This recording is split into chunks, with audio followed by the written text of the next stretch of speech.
Good morning, students. Welcome back in the world of physics once again.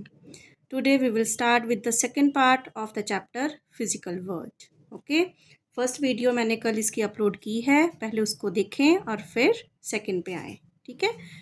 तो we will start from the nature of physical laws. Newton's three laws of motion are the basis of the development of the mechanics. Mechanics means जो motion के under आती है, वो कोई भी चीज़ motion के अंडर, दैट इज मैकेनिक्स. उसका जो बेस है वो क्या था? Newton's three laws of motion. To understand the various types of motion, जैसे rectilinear motion, translational motion, rotational motion, ठीक है, इनको अंडरस्टैंड करने के लिए हमें कुछ लॉज उनको अंडरस्टैंड करना पड़ेगा. Means conservation laws were developed.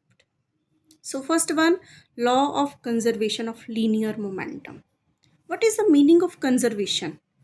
Conservation का मतलब होता है सेफ, है ना. कोई चीज़ वेस्ट नहीं जाएगी, कोई भी चीज़ वेस्ट नहीं जाएगी. ठीक है. सो लीनियर मोमेंटम आपको पता होना चाहिए. Linear momentum means linear momentum denoted by p is equal to mass into velocity. ठीक है. Mass m, mass of the object, v, velocity of the object. The law of conservation of linear momentum. It states that if no external force acts on a system, the linear momentum of the system remains constant. अब system क्या है? कोई object हो सकती है, कोई number of particles हो सकते हैं. ठीक है. जब हम कोई एक्सटर्नल फोर्स नहीं लगाते, ठीक है, तो क्या होगा? जो मोमेंटम होगा वो कांस्टेंट होएगा, रिमेन्स कांस्टेंट. फॉर एग्जांपल हमारे पास टू बॉडीज़ है, एक का मोमेंटम p1 है, दूसरी का p2 है, तो उनका जो सम है वो कांस्टेंट रहेगा. In fact this law is derived from the Newton's law of motion. ये जो लॉ है ना, law of conservation of linear momentum, ये भी डिराइव किससे हुए हैं? Newton's law of motion. इनकी डेरिवेशन आप आगे वाले चैप्टर्स में देखोगे. ठीक है. It follows from a more general principle called homogeneity of space. That is, the space possesses the same properties at all the points. That is, law of physics remains same everywhere. It is a very very important. ये जो linear law of conservation of linear momentum है ना, ये किसको follow करता है? Homogeneity of space. इसका मतलब है कि आप फिजिक्स के लॉज कहीं भी अप्लाई करें स्पेस में, वो सेम ही रहेंगे. Okay. All the points, that is law of physics remains same everywhere. For example, motion of rocket is obeyed by law of conservation of linear momentum. It is very important question. बहुत बार ये question आता है कि जब rocket ऊपर को जाता है तो वो कौन सा लॉ उसमें कौन सा कंजर्व होता है? तो लीनियर मोमेंटम. इसका क्या कारण है? क्योंकि कहते जब एक रॉकेट है, ठीक है, एक रॉकेट है, जब वो ऊपर को जाता है ना, तो यहाँ से क्या निकलती हैं? गैसेस निकलती हैं. और इन गैसेस का जो मोमेंटम होता है, उसी मोमेंटम से ये रॉकेट है ऊपर को जाता है. ठीक है, सीधा ऊपर को जाता है. तो इसलिए जो मोमेंटम है वो कंजर्व रहता है. यहाँ पे कोई एक्सटर्नल फोर्स अप्लाई करने की ज़रूरत नहीं होती. ठीक है. यहाँ से गैसेस निकलेंगी, रॉकेट से गैसेस निकलेंगी, उनका मोमेंटम होएगा, उसी मोमेंटम के साथ जो रॉकेट है वो ऊपर को जाएगा. Okay. So this is the way how a rocket obeys a conservation of linear momentum. Now come to the next page. Second one, law of conservation of energy. ठीक है. Law of conservation of energy. It states that energy can neither be created nor be destroyed. However, it may change from one form to another. ठीक है. Energy भी conserve रहती है, waste नहीं होती, सिर्फ उसकी एक स्टेट चेंज होती है. इट में change from one form to another. ठीक है. It follows from work energy theorem. It is very very important. You will read this theorem in the next chapters. So work energy theorem, ये जो law of conservation of energy है ना, ये इसको follow करता है. ठीक है. अब वर्क एनर्जी थ्योरम है क्या basically? Work done by the net force acting on an object is equal to the change in its kinetic energy.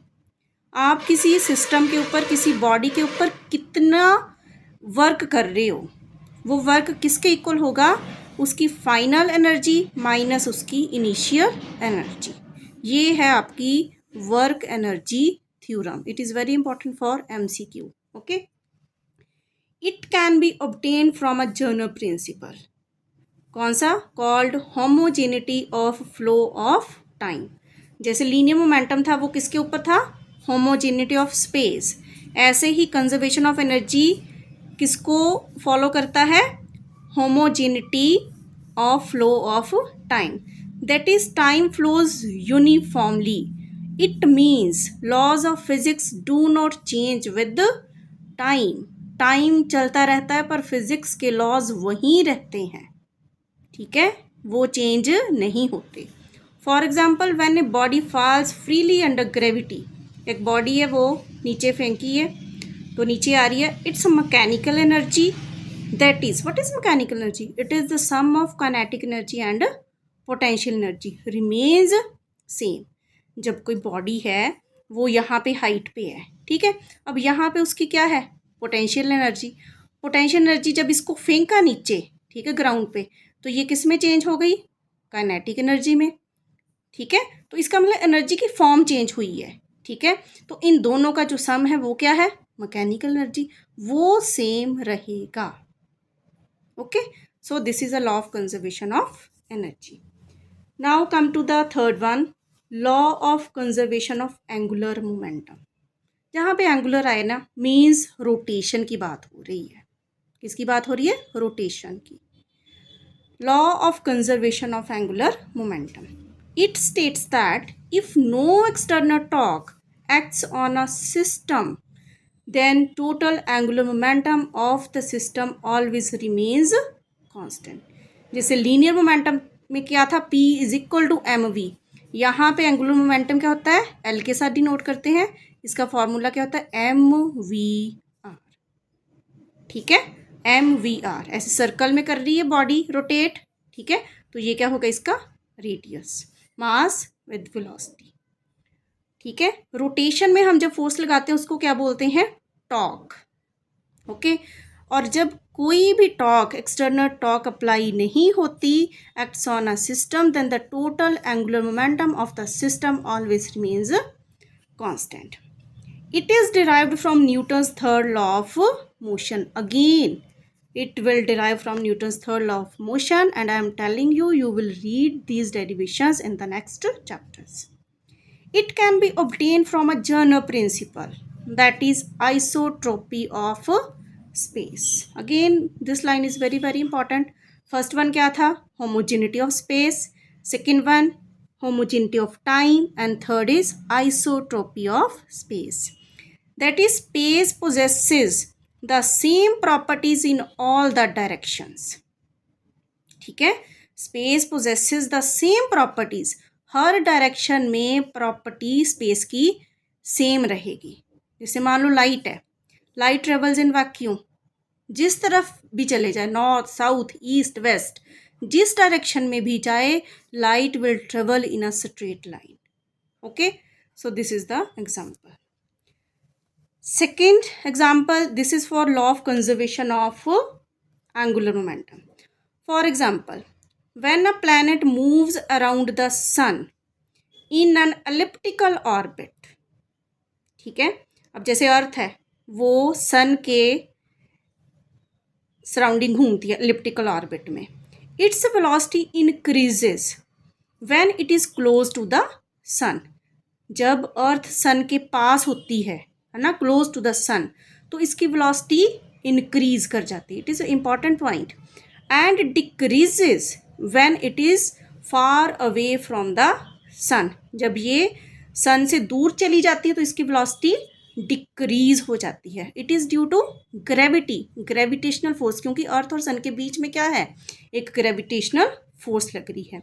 It happens due to law of conservation of momentum, क्योंकि momentum ने constant रहना है, conserve रहना है, इसलिए उसकी जो velocity है जब अर्थ सन के पास होती है तो वेलोसिटी बढ़ती है, और जब अर्थ सन से दूर जाती है तो अर्थ की वेलोसिटी कम होती है। क्यों? इसका रीज़न ये है कि जो मोमेंटम है, एंगुलर मोमेंटम, ये कंजर्व रहेगा। Clear? So this is your today's topic. So video को लाइक करना, शेयर करना, सब्सक्राइब करना। Okay, thank you so much.